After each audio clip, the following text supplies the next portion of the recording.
সুমন ভাইয়ের গাড়ি দিয়ে ফাইনালি চলে আসলাম কোনো একদিন আমাদের সেই কিশোরগঞ্জের পাগলা মসজিদ।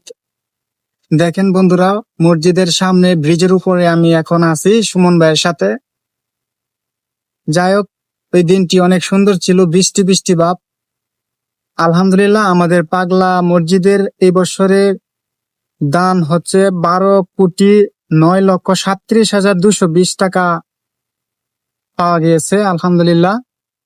তো বন্ধুরা দেখেন, সামনের সাইডটা অনেক সুন্দর। আমি আপনাদেরকে দেখাচ্ছি, সবাই আমার সাথে থাকুন আর দেখতে থাকুন। এই যে দেখেন ব্রিজের উপরের অংশটুকু, এখানে অনেক মানুষ আসে। এই যে দেখেন, সামন সাইড দিয়ে আমি এখন গেট পর্যন্ত যাচ্ছি।